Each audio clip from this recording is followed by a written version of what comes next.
Perfect. Hey everyone, I've got the ladies from Betty Blowtorch today. How are you guys doing? Doing good. How are you?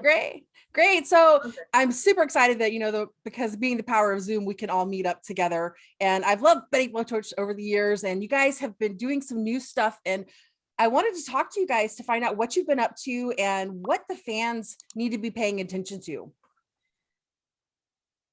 Well, who wants to go for a lot of stuff. We've been jamming together, experimenting this year, through COVID and being in different places, kind of using jamming at home and sending ideas. So that's taken up a lot of our time. It's been fun, super creative, and Blair's been in charge of that. Blair's is our recording guru, thank God. Oh my God. So you guys have spent last year really inviting your fans into the fandom of Betty Blowtorch by doing a lot of live feeds, pulling out old vaults, tracks you've had, old vaults from videos. What inspired you to really start kicking up last year, and where is it headed? Well, I think that part of it was COVID and being, locked down, and we were just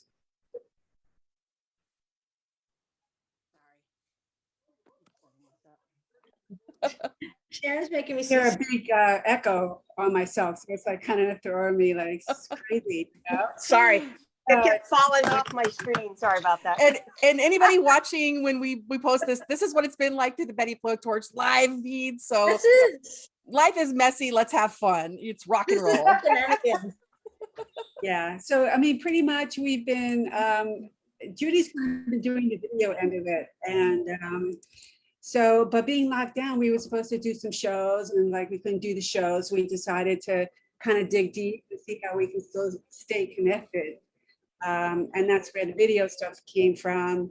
And then the recording stuff, everybody, we got to deal with personas, so we all got interfaces, and everybody learned how to record, and send each other files. So that was like a big learning curve, but it kept us connected. And yeah, we've been still finishing on that. We ran into some problems along the way, and but hopefully I sent someone else the file, so hopefully they can like get them worked out. And but that's kind of it. And we plan. Judy came to town not too long ago. We jammed, and we plan on starting to do some shows up in the fall. Nice. So that's kind of the short of it. So are your shows going to be local LA, or are you going to just kind of hit the southwestern region of the US? What's the plan with that? Well, we haven't officially announced the dates, but we do, there's going to be some Northern Arizona dates, and then in LA. And I think we're kind of easing back into it, seeing how shows are going to go. LA has been hit with another strain, so we're looking like we're thinking like October, November, and then into 2022, just to be safe. Kind of see what happens and go from there.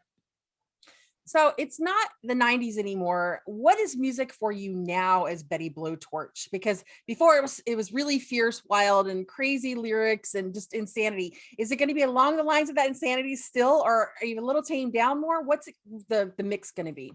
Well, they still have a crazy person in the band, which is me. So unfortunately, even though it's not the 90s, they have to put up with my craziness. Poor band members. Do you think along the way, since from the 90s to where we are now, 2021, as female artists and as a female band, how has the landscape of music changed for you and for the industry as well for you? Well, we're not, I just think that overall, I mean, we've talked about this as a band, for us, when we started, it was just, there was all these places to play. There was, this built, a lot of built-in underground or popular clubs and people and crowds. And, it just made it really fun to be able to go out and play and go on tour. And, this band here. And so they come play with us here and come play with us there. And I don't think that's the same anymore. It's really gone. There's not a lot of places to play. That kind of culture of every Friday night I'll see you at Al's bar. I don't know if we're just older, but it just doesn't seem like that's there anymore. I mean, I'm sure those guys have, chime in, you guys. Yeah, it's interesting. I kind of feel like just, looking through social media and stuff and seeing people starting to play again. It's just, I kind of feel like there's kind of excitement because I think like people kind of miss each other. Yeah, totally. So I think that like a part of that vibe and like, that like enthusiasm is just there waiting to happen. So COVID could be the silver lining to that, I think, where Right. you want to go out, you want to go see other people and miss your friends. So we're hoping that will. Yeah, it's true. I've been out the first time I actually went out to see bands was on 4th of July. And it's been nonstop since then because I've been going to all these summer concerts for free in the park, and they're happening almost daily. And I think I've hit already like 10 of them since 4th of July. Sharon, that's in Orange County, right? Yeah, South Orange County. But you know what? They have them in LA. They have them everywhere. Summer concerts. You need to tell me, Sharon, because I never find anything in LA to do that I feel like comfortable. Because in LA County they have the mask rule again, and it feels kind of stifling. So it would be cool to be out in the park. But Sharon lives like a couple hours away from me, so I enjoy her videos from afar. Yeah. So. You know what? They're everywhere. You just have to like Google summer concerts in the park. They have them everywhere. I know that Queen Nation, I've seen them like 4 times this summer already. They're so awesome. Mm-hmm. And I know they were in Santa Clarita. So I think the summer concerts are happening everywhere. You just got to look it up. Yeah. All right. Okay. But yeah, I'm making up for lost time because of COVID, like every chance I get, I go out and see a band, and it's outdoors. So it's not like you're worried makes about. It better. Yeah. Well, and I'm a bit of that introverted extrovert kind of thing. I like my peace and quiet, and I honestly can't say I truly miss people that much yet. I mean, I do, but I don't, because I've gone to a couple of shows and just getting in there and seeing the ones that the normal stupid people you expect to show up, and you're like, oh, I didn't miss this. Not you again. Yeah, not you. It's always the typical, the guy in the banana suit, the stupid drunk, and the ones throwing up and fighting. Yeah, I don't miss that, but yeah. So. Do you miss seeing people that like aren't flattened? Like you only see us like in a flat, like I do. I think I got fatigue on live streams like early last year because because of what I do, I watch a lot of stuff and I'm doing a lot of things and writing about it. And I was already into fatigue because it seemed like that's the only place artists really had an outlet for. And so it was the competition of getting something out there, but then also whether people planned it or just kind of threw it up there, what the production value was for people. And so you just got, and I think I heard a lot from a lot of people by midsummer, they were already fatigued by shows. And it's just kind of like, we want real live contact because you miss that in-person tribe and the feel and the love of the music that comes with it that you can't get through a flat screen. I can say that for sure, because it was so great playing with these guys when Judy came into town. But you know what? It's kind of weird for me because my favorite time is practicing with them. Like I act my craziest, I scream the loudest. Like, of course our shows are awesome and great, but it's like my favorite audience is my own band members. And that's great that you can say that after this amount of time, because there's a lot of bands that lose the love for each other either in the first few years or after you've been together for quite some time. And I know you guys can understand that because you each have all been in other different bands as well. And there's just things just kind of change. And it's nice to hear people still have that love for each other. Well, you can love someone and still get in fights with them. I mean, I love my favorite people are my sisters, my family, like they're my family. So every now and then there may be a little something or other, but doesn't mean I don't love them. Right. Yeah. Somebody's got a dog back there. It's awesome. Yeah, that's me. That's Lexi out on the porch. I thought my dog was going to be the loud dog. He's over here like being entertained. I'll get it. It's always great. She's gonna get a dog, and it makes I gotta makes go the get it. value of Hold on. any video Never a better dull with the moment. dog in it. There's never a dull moment with us. That's a guarantee. That's true. So you guys are That working is on true. you're working on new music. Betsy, How has get in the here. writing been different for you this time around? Sorry. Well, Um, it's kind of that's hard to say how different. the writing is, just because we're doing it through COVID. So I feel like we're not really getting, like, normally, and what we started to do right before COVID is that we're all hanging out, jamming together, and like coming up with stuff. And that's my favorite way. That's the most like organic way. And I love like feeding off of people. So I feel like the way that we've done it now is kind of not the way that we'll do it once COVID's over. Because I don't know if I can speak for everyone, but I really love when we're all together in the room and like jamming on stuff and come up with ideas and stuff like that. Yeah, I mean, I think it's been interesting because we are still, it's like it's a weird bubble because you're jamming and you like this idea and you're kind of sending it back and forth, Right. not in the room at the same time. So Right. it's like in some ways we're trying to keep it that everybody's idea but it's really hard when you're, texting and back and forth and Yeah, and also yeah. And also, you're not just in the room with the people, like you have like someone's talking to you. You might have like, like my grandmother wasn't doing well. So I was doing with my grandma stuff. So I'm like trying to like be a part of like the practice or the jam. And then I'm like focus on other things instead of like when you're in the room, then you're in the room. I love just like getting to let everything go. That's one of the reasons why I was playing. It's like, it's my therapy. So it's like so great to just be in the room. And I'm so looking forward to that. I can't wait till this is over in like 20 years. Another thing too is, when you're home recording, it's a whole different ballgame because it's like you want it to be perfect. So you're doing the song, you're playing the solo, you go, oh, fucked up. And it's like you redo it again and you redo it again. And it's just like, it becomes this whole different thing. Yes, especially for it obsessive isn't people. like you're jamming anymore. It's like you're trying to make the perfect thing because you're recording it. All you're doing is staring at the computer. You know what I mean? And then you have all the plugins, you have all the software, it's just like it becomes less of like what it's supposed to be and more of something else. Yeah. It's not a bad thing, but it's just very, very different than sitting around with someone and writing a song. And yeah, it was definitely experiment. It's been a little crazy. Yeah. Well, I feel bad because Blair's getting the brunt of it too. Because we're all like, okay, how do you do this? Where's this button? How do I do that? I can't turn this on. And so Blair's not only getting hers, she's getting it, Well, I knew how to record the bass and I told Sharon, I talked to Sharon to be helpful, but I only know like 3 things. Right. I'm like, plug this and press that button, and I don't know why. And that's funny because Judy asked me if we were going to be live streaming, and I told her I haven't learned how to live stream yet because it's just the technology is so different, and there's so many other things going on. And I mean, I've learned how you edit your audio, you edit your video, you use your apps, and then things you have to learn how to use. And I can't even imagine for a musician when you're not used to doing these additional things, or you have to get that next level, what it's like, especially during COVID, and you're having to do it over different screens or on the phone talking to people instead of somebody showing you how to do it. Yeah.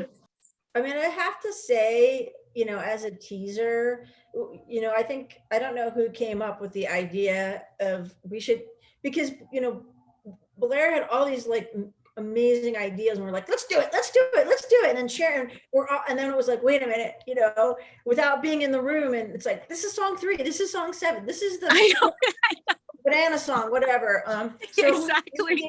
We're going to have a song called Banana Song now, Judy. We need it. So it started out as therapy because, I was home working and like my job sucks. And it's just kind of like, every week I was going to write a song.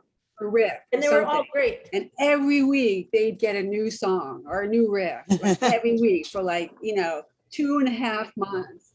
And then like I knew it was just kind of like, I'm like this crazy woman, like learning to record songs and throwing ideas out there. And I'm sure like I'm seeing them like going, oh my God, Never, oh my God. We're always like, oh my God. I think so we decided to pick 3, which was a good move. Yeah. But not to say that I don't want to keep working on the other ones, because they're spinning in my head too. But so yeah, we picked 3, and I have to say that although we had some technical stuff and stuff outside of our little circle that was technical difficulties, I'm really proud of this. I think they're really good songs. I mean, when I'm just listening to that first rough mix, the guitar, Blair sends me the guitar, and I'm putting some drum tracks down, and we're like, how about these parts? And we kind of got the first arrangement down. When you hear it, maybe I'm probably biased, but it's like, that's a fucking Betty Blowtorch song, like right off the bat, just without anything. And that like just was a big deal for me to feel that feeling again, like, yeah, this is a Betty Blowtorch song. And hopefully and we'll if you reach back into your catalog on the Betty Blowtorch and you're talking about all the technology and things you're learning, and there's one song about being so pissed off that you have a track like that because of COVID. Right. Yeah. it We should redo that song. Exactly. You could, absolutely. I like to listen to it, and I'm like, I just go, gosh, this really helps you get through like the worst of the worst when there's perfect songs to play for perfect things, and that's definitely. And if those of you out there who have not heard that song, just go back and hit Spotify. You can find this one, and you're going to be cheering along. It proves that women aren't delicate flowers. So let's talk about the Betty Blowtorch history. Like, you guys have so many great stories that you have been sharing over the years. For each of you, I mean, do you just look back and think the ride has just been tremendously insane because of so much different things that happen and the fun? I mean, you guys were in a film, and there's so many different things you've done over your career. For you each, like, what's the most insane part of Betty Blowtorch? I think that one of the most insane parts was basically sorry,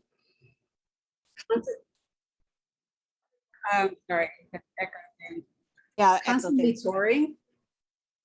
And it was constantly touring. That was pretty crazy, although we had a lot of fun.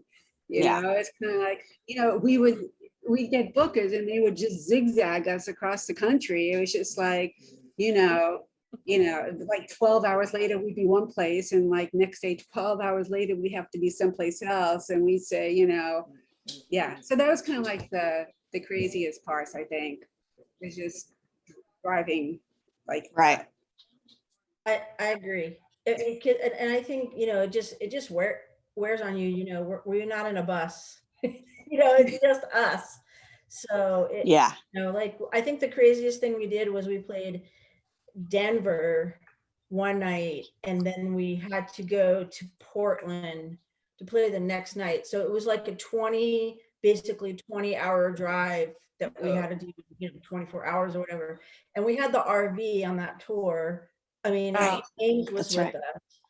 So luckily we had the RV because, it was easier to sleep, but at the same time, you can't go as, really as fast in an RV. So like, I just remember we literally left, like, played, get the hell out, get in the van, wet, sweaty, drive, and do not stop other than gas until we got to Portland to EJ's to play North by Northwest. And I think we got there like, 2 hours before we played. And because I think we had to do that because it was the North by Northwest. We got that. I think we got that like it was a last minute confirmation. And so we just decided, and we're like, okay, we can make it in 20 hours. Let's do. Yeah, it was totally crazy. Yeah. So what's the worst breakdown story? Because, everyone tours and everyone breaks down. Do you have one that was just like, for the records? We didn't break down. Knock on wood, yeah. Yeah, we didn't break down. But an air conditioning unit off the RV. Yeah, that's what I was going to say.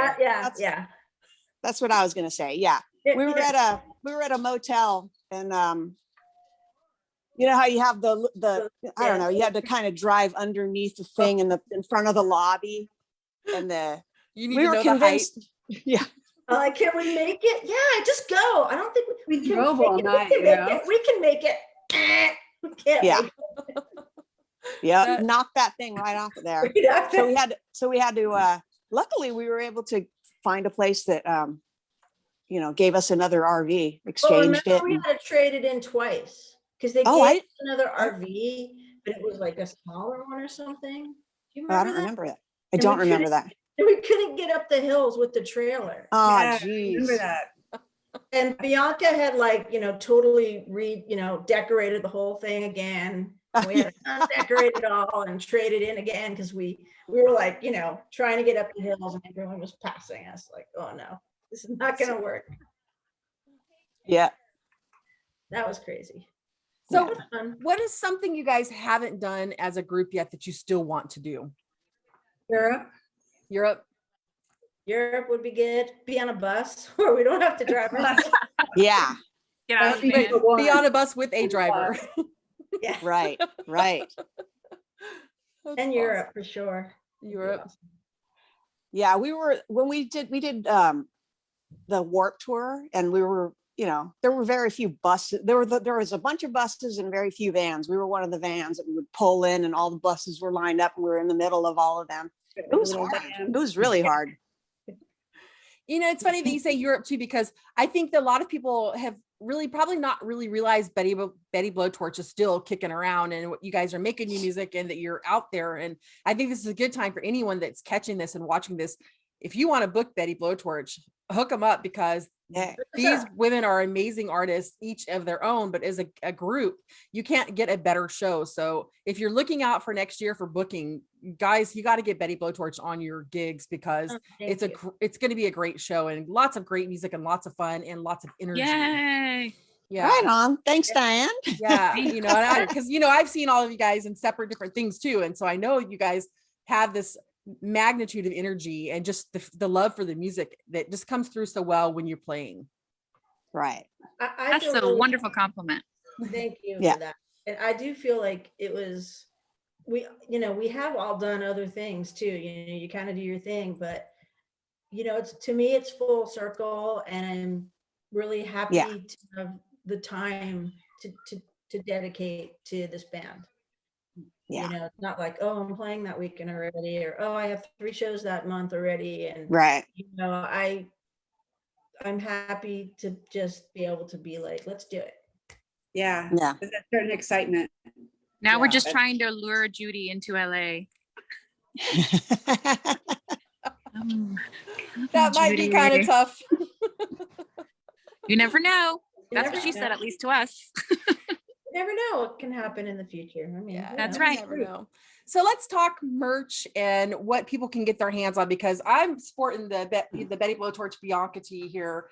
And I Yay. grabbed this last summer. You guys you had some merch out there. What are you guys doing merch wise? Who's designing your new merch? What's available to your fans right now? Well, we have t-shirts and we have bandanas. What Yeah, else do we have? Mia designed the bandana. Yeah. Yeah, I Oh. designed the bandanas, and then the Girl t-shirts there. we designed through a poster that was what's the guy's name? The guy that did the poster for Bianca in New York. Last name Wood. I have no idea. Yeah, it was a design from one of Bianca's memorials, and so we made that into a t-shirt. I think that we're probably looking at, we still have some of those Memorial Bianca shirts and some tanks. And I think we're going to try to, maybe introduce a new design once we start playing again. Yeah. But we do have and we may not do another run of those. So if you want a Bianca Memorial shirt, probably get them sooner than later. And Yeah. Mia did the bandanas, are awesome. We have Thank you.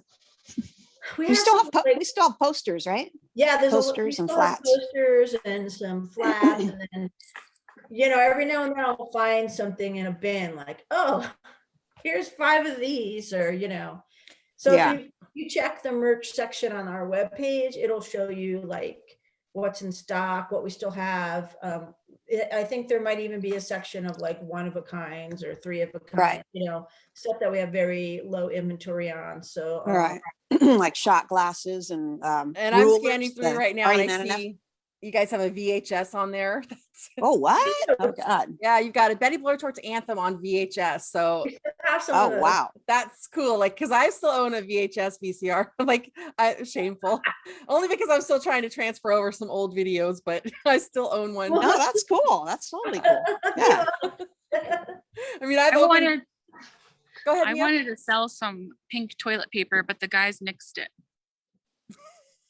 What? Oh, I don't So remember that. sometimes I come, well, yeah, I remember I was like, look, that's so cool, like bright pink toilet paper. Let's make that part of our merch.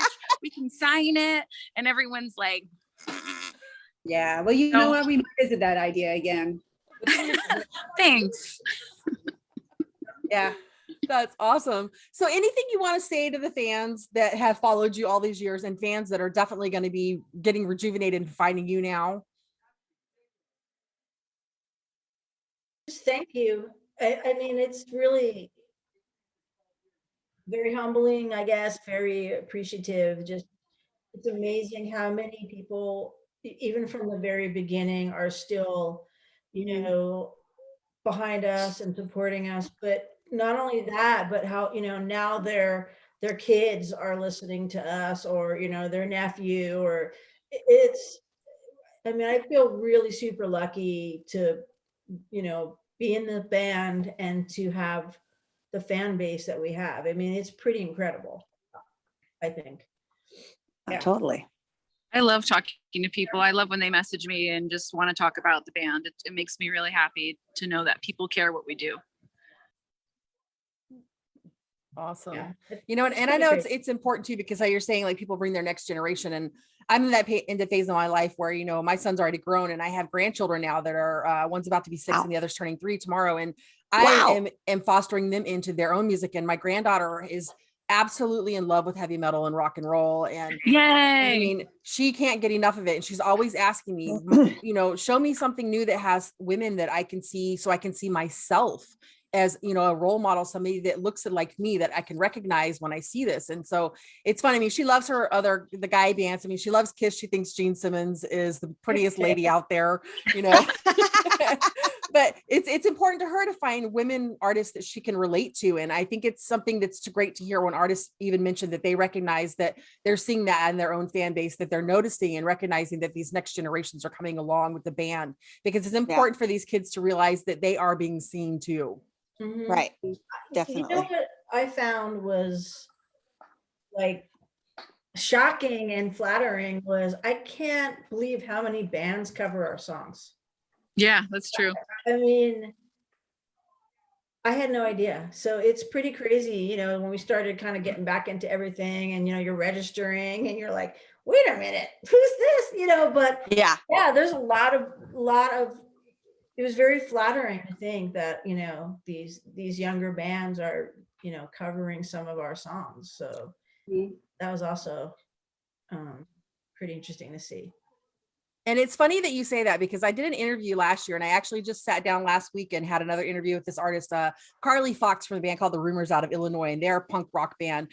And we were talking about her early influences, and one was Joan Jett, and then she said Betty Blowtorch. And I was like, you know, awesome. Betty Blowtorch? And she's like, I would love to collaborate with them. I love this band. So, and it's cool to see that this next generation of people that have been inspired to do rock and roll come from the older generations of rock and roll as well. And it's so cool when you hear that, and to share that love of a band, but to see other artists appreciating what you're doing. Well, to be honest, I was inspired by Betty Blowtorch, not for rock and roll. I've always been a rock and roller, but the whole reason why I even picked up the bass was because I heard Bianca's story that after she got sober, you know, you don't have to be a teenager and play your whole life. You can be like in your late 20s and pick up an instrument, and you can be good at it. And you know, when I heard that from Bianca, that's when I started playing. So this band influenced me to be who I am today, honestly, because before I heard Bianca's story, I would go out with band members. Like, you know, I had my ex was like a lead guitar player, and he always acted like what they were doing was rocket science and I wouldn't understand, and don't touch his guitars. And, you know, they're doing something really important and special in the practice room. And then when I finally went in there, I'm like, this is what you're doing? You're just like strumming along, figuring out something and then playing. Like, Right. I'll never respect him the same. He knows who he is. And that's so funny because, you know, I'm one of the lockdown learners myself. I've been trying, you know, for years to really find the time to sit down, and I just haven't had the actual time in my schedule. And so I've been learning, and at first I was really intimidated because I see all these people that I know, great musicians that I know personally. And I'm like, I don't want to tell them I'm playing because I suck. But then as I open it up and I tell them I'm learning and I'm getting my chords down and stuff. And then there are people like, oh, I can share some tips with you. Let's, you know, Zoom or something, and I can help you. That's awesome. But it's that it is true. And I think that people need to hear that. It doesn't matter how old you are. If you love music, pick up an instrument. And even Ingrid Malmsteen says, make mistakes, just pick up the damn guitar and play. I mean, that goes in life as well. You can't be afraid to make mistakes. That's how you learn. Anyone that you love, anyone that's successful in this world has made a trillion mistakes. Right. You have to just, the difference is they get back up. Yep. True. Know, music is an art form, so you know it's your own expression. You can't be wrong. Okay, so you know I teach kids, and that's the thing when I say you play like you know, because it's got this expression that comes out of you. Yeah, you have to learn like basic form and you know, chords and all that, but you know, do it, have fun, pick it up, play. If you have that passion in you, it doesn't matter how old you are, it doesn't matter, you know, what's going on, because you know that individual your creation, the sound that you make is important, and you can't be wrong. Just do it. Now let me ask you, each of you, if you can answer this one. If there was one thing that you could have had somebody tell you early on in your career that would have helped you, what would that advice be that you could pass down to someone else?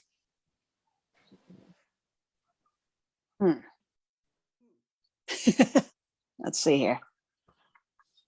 For me, it would be that, you know, my stuff is good enough, because I always had such a critical ear. And I always thought, especially when recording, you know, my old stuff, it's like you listen to it with a fine tooth comb, and you never sound good enough. I never thought I sounded good enough to be playing with like professional people, you know. And then I listen back to my old stuff and I'm like, here, you know, I am good. Like, you know, like, I think it's really important to just not be afraid. Right. I think that for me, when I moved out here from New York, at some point I went around to the studios, like, you know, recording studios and stuff. And I was looking for like an internship or something. And I was told no. And at one point I was told basically, you know, because I'm a girl, I wouldn't get past the desk kind of thing. And they would say, and eventually I gave up, you know, pursuing that line, because literally I was told, like, you know, this isn't the place for you, basically. And yeah, so I would say to somebody, just don't take it, you know, don't let anybody ever tell you that, you know, it's not for you, or right, it's not the place for you, you know, just keep going. Right. That's true. I think women in music have to do that in general. So, yeah. You know, and I want to add to this too, because I don't think necessarily it's just music, because I mean, in the industry itself, period, because I've been told no every step of my career. And I've been told forever that women just have no place here. And I don't believe that crap. I've been doing this for a decade. And I think you just lean into it and you just keep going, and you get the yeses you can get. And then you just make your path. And then we form and change the industry from inside. Yeah. Right. Here. Well said. Yeah. I mean, there's a lot more women. I mean, I don't know if you guys are familiar with the story that Lizzie Hale talks about, how she took her first lesson playing guitar, and the guitar teacher told her mother after the lesson that he didn't want to teach her anymore because she was a girl and it wasn't worth his time. I did not hear about that. Well, look at her now, you know, that guy's got some serious crap on his face, but like, and I think it's important for people to hear it too. The people that are watching, lean into it and just don't be afraid, move through it. And you're going to get those no's, and you're going to get people that treat you funny, whether you are female or male, but you're going to get a lot of it as a female. Just lean into it and keep going. Don't let somebody stop your passion for your dreams. Right. That's right. It's interesting too, because I just remember, like, when I was really little, like a long time ago, and my best friend was, you know, a boy, and he was playing guitar, and the teacher would teach him lead and would teach me chords. And I would say, I remember saying, I want to play that. He says, well, no, play this, you know? And it was just like, he never taught me like how to play notes. It was always like, you play chords and you play, you know, the lead. And it's just kind of like, I just always like wondered, you know, and eventually I just started to lock myself up in the room. There's all over the wall of like, you know, the guitar rock heroes, and just put the record on and just like, you know, try to like, you know, copy, but you know, it's just whatever.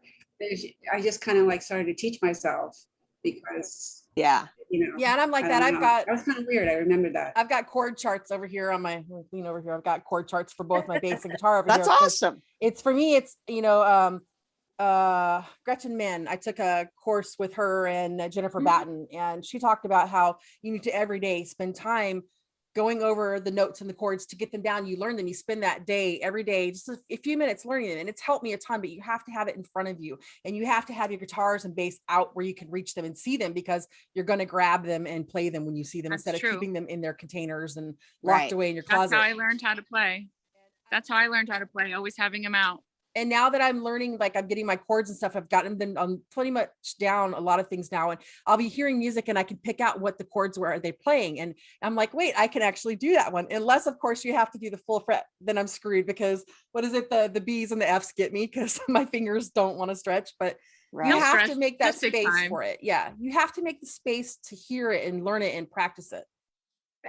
I think too that, you know, this may not be go over as popular, but I was kind of lucky growing up where in my school there was another girl, but they were the guys were real supportive of like, hey, you know, and so was my band teacher. So, you know, again, I feel super lucky because I was in the high school band when I was in junior high. I had a lot of support.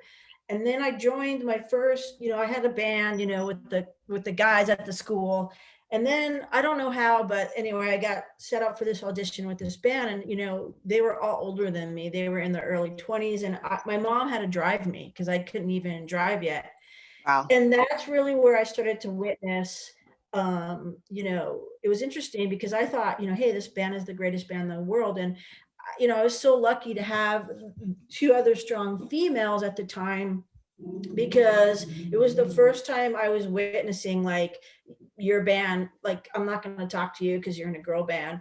You don't get a sound check because you're in a girl band. Hey, nice of you to carry your boyfriend's drums. You know, how many times have I heard that one, right? Happens forever.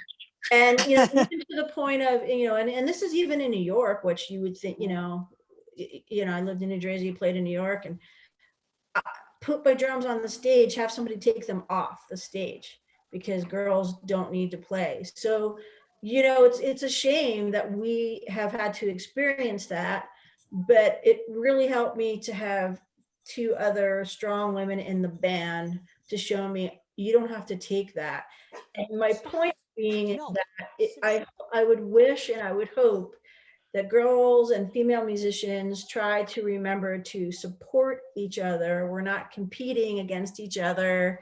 You know, we're all good. We all have our thing, but that female support of each other is what's going to help make these changes, you know, happen. So it would be great to see more, you know, strong or more successful, you know, female bands try to, you know, take more of the younger bands or other bands out and join together rather than, okay, you know, I'm in my bubble and you're in your bubble, because that really helped me having that strong model. And when we used to tour before, we would, a lot of the shows, you know, we would have these bands like the Pin Downs were super fun. And, you know, there was those kids that were in like, what was it, Nebraska or something? And they drew this chalk thing out front, like, and they were so excited. And, you know, we really, I felt, tried to help promote that with all the other female bands and young girls. And that is one thing I would like to hopefully see us continue. So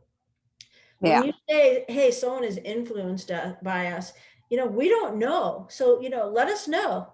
You know, we'd love to, we come to your town. It would be awesome to have you come out and play a song with us, or, be Yeah. on the bill together.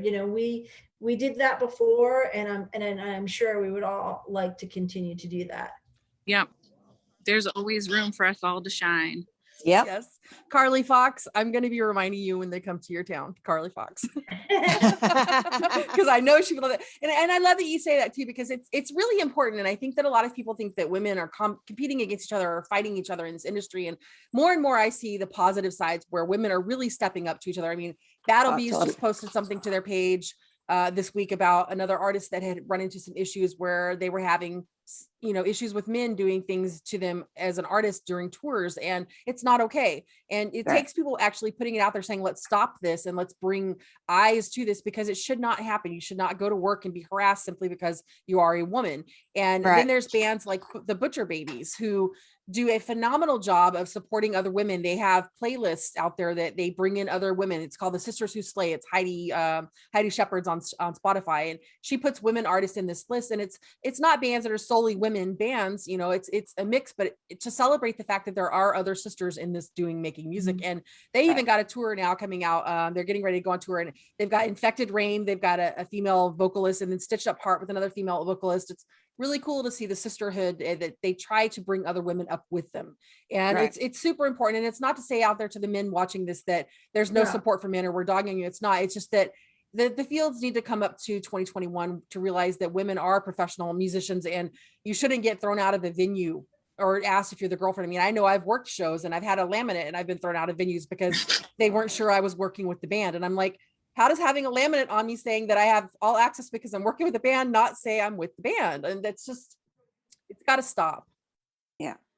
I know the Butcher Babies. They're really nice women. They're really down to earth. They're very cool.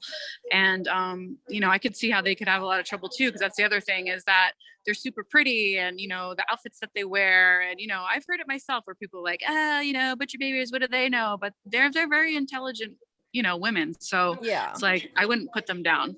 No, and I love Carla and Heidi. I think they are amazing musicians. And they are also genuinely nice people. And they do have a love for the music and a love for supporting it. And I agree.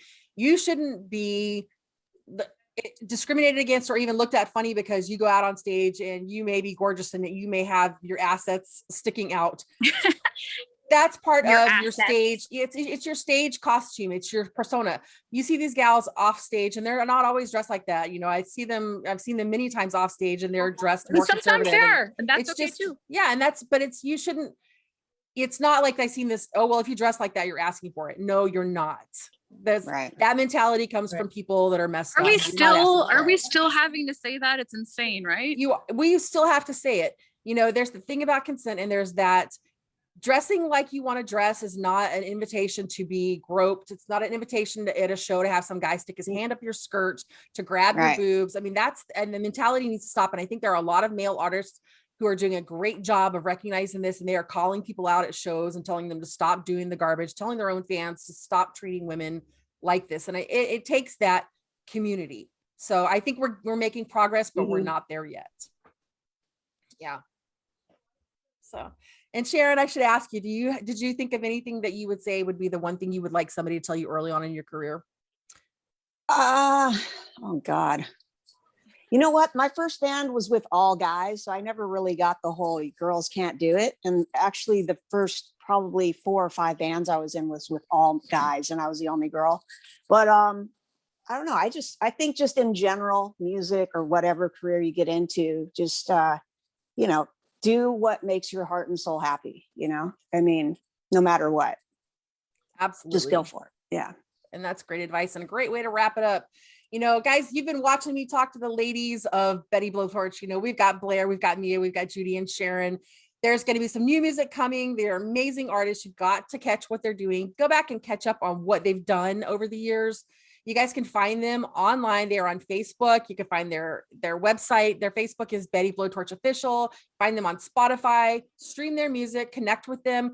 And also, I want to reiterate again here, guys, we are not taking you down. Like, we're not trying to say this is the women against men thing. It's inclusion. And we love the guys that have come along to help women in this industry.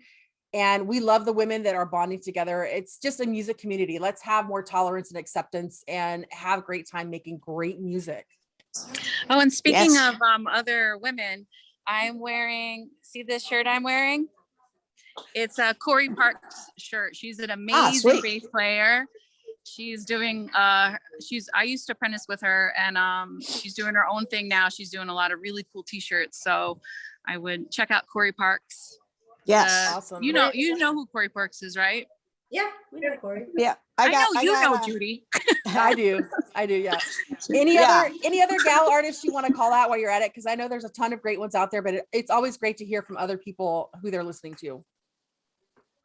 Well, there's Lisa Flores. She's awesome. And Alice Bagg, and they're very pro women and all that kind of stuff. Blair and I and Judy have played with her and different things, but yeah, Disgusting from A Pretty Mess. Okay. Right. Oh yeah, Get and her. Sharon from Battered Suitcases. Yeah. Yeah.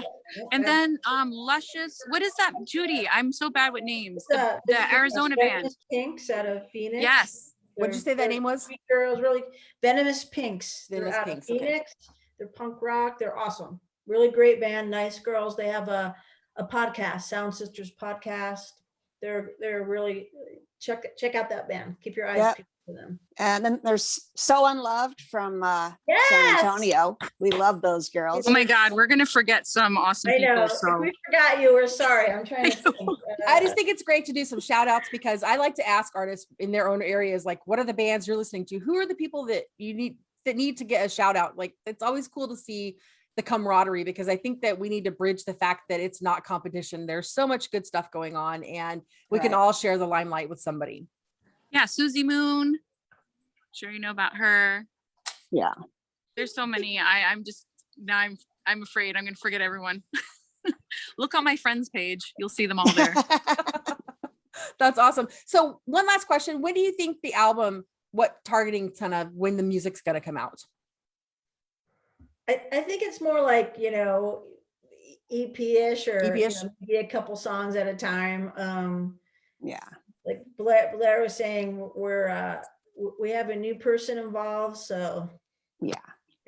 Hopefully in the next, couple of months. Okay. Yeah. So we'll have. I'll keep you posted. Perfect. Well, and fans can follow along in the Betty Blowtorch pages to be posted as well. So if you're not following the band on Facebook or wherever else you guys are at, go do that now and stay in touch with what's going on. And thanks guys so much for sitting down and chatting with me. Hey, thank you. Thank you. We appreciate it. Thank you guys. Thanks, Diane. Thanks, you. Diane.